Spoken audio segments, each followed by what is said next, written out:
E talvez você já se perguntou como a Caixa escolhe os imóveis que vão para leilão. E talvez até mesmo aquele imóvel que você estava de olho simplesmente desapareceu. O que aconteceu? Para onde ele foi? E como ela seleciona os imóveis que vão para leilão? Em qual categoria ele vai entrar? Se vai ser talvez uma venda direta ou se vai ser uma outra modalidade. É sobre isso que eu vou te falar aqui nesse vídeo, só se você ficar até o final. Eu sou o Thierry, você está no meu canal. Curte, comenta, compartilha e já encaminha para aquele seu amigo que está falando com você sobre investimentos imobiliários. E tudo começa de uma dívida, quando alguém que financiou o imóvel deixa de pagar por um prazo de 90 ou até 180 dias. E nesse momento, a Caixa, que é o banco aqui em questão nesse vídeo, mas funciona também para outros bancos, ela vai começar o processo de execução da garantia. Se você ainda não entendeu essa dinâmica, quando você financia um imóvel, ele não é 100% seu. Ele está alienado ao banco. Significa que você tem o direito de usufruir desse imóvel,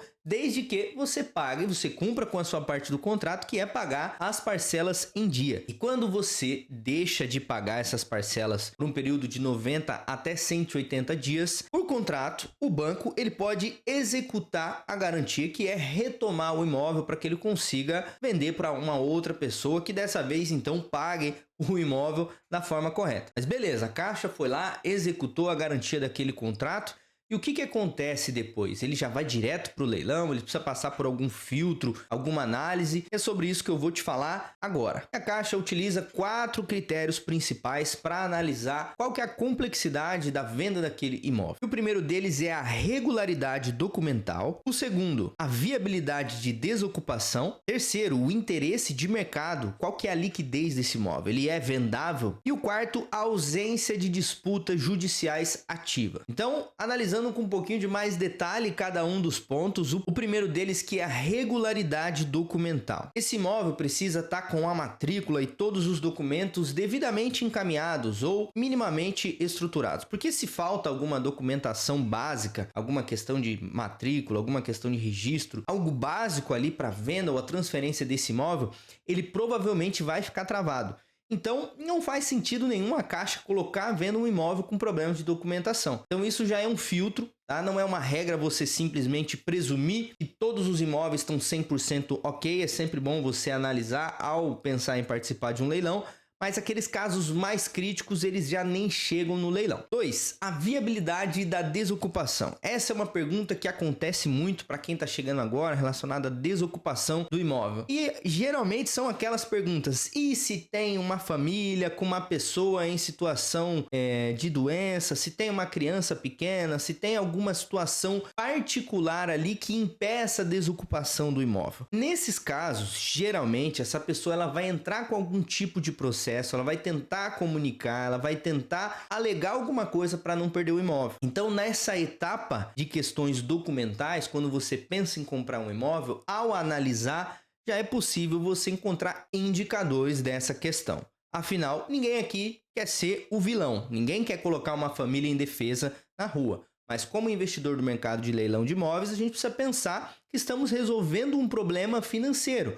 Porque se o banco não tivesse a possibilidade de recuperar o valor pelo qual faltou receber, seria muito mais caro a gente acessar qualquer tipo de financiamento. Então, precisa balancear muito bem essa visão. Ninguém está aqui para ser maldoso, para ser vilão e para praticar qualquer tipo de crueldade com ninguém. A gente está aqui para resolver um problema financeiro. Então, quando o imóvel vai para leilão, ele tem a viabilidade da desocupação. E o terceiro ponto, interesse de mercado. É muito comum você ver a Caixa colocando um imóvel em categorias diferentes, onde você vai ter algum benefício, onde você vai talvez não pagar a comissão do leiloeiro, ou onde você vai acessar outras formas de financiamento, justamente porque se esse imóvel ele tivesse uma liquidez muito alta, se ele fosse fácil de vender, ela não aplicaria esses benefícios.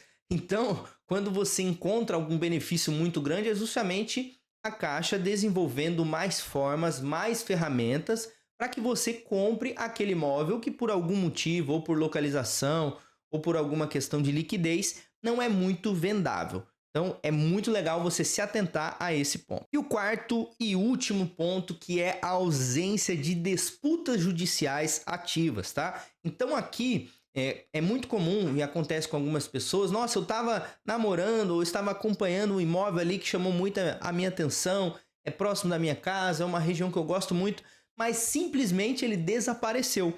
Isso acontece geralmente por causa de alguma disputa judicial, ou a pessoa por algum motivo conseguiu negociar, ou houve alguma questão judicial ali que deu algum direito para ela e preventivamente esse leilão ele pode ser cancelado, tá? Muitas vezes até em caso de desistência, né? Em caso de desistência, quando a pessoa compra e desiste, ela vai pagar uma multa, mas esse imóvel ele pode voltar depois de um tempo ou pode não voltar, ou ele pode voltar em uma outra categoria. E o que significa para você ter esse conhecimento, ter essa visão do que acontece e como ela escolhe? Te deixa muito mais seguro, faz com que você entenda um pouquinho mais de como funciona o processo por dentro do banco. E ao fazer a sua análise, ao fazer o seu checklist do arremate, você pode ir mais diretamente, ir mais preciso e também não ficar refém de uma única oportunidade ou não se abalar por um leilão que foi cancelado. É só ficar de olho, talvez ele volte, mas não é por isso que você não vai conseguir executar a sua estratégia de investimento. Vamos expandir um pouquinho essas buscas, vamos olhar em outros bancos, também no leilão judicial, que ao contrário do que se fala, é muito interessante. É claro, você precisa ter um pouquinho mais de profundidade no assunto, mas também tem oportunidades incríveis. Eu sou o Thierry, diretor e sócio na Arremate Perfeito. Você está no meu canal. Aproveita, se inscreve para ver mais vídeos como esse. Também falamos aqui sobre economia e negócios. E aproveita, pega esse vídeo e manda para aquele seu amigo que está falando com você sobre o investimento de leilão. Talvez vocês estão se alinhando aí para tentar entrar em conjunto. Aproveita, manda uma mensagem também lá no meu Instagram e a gente se vê no próximo vídeo.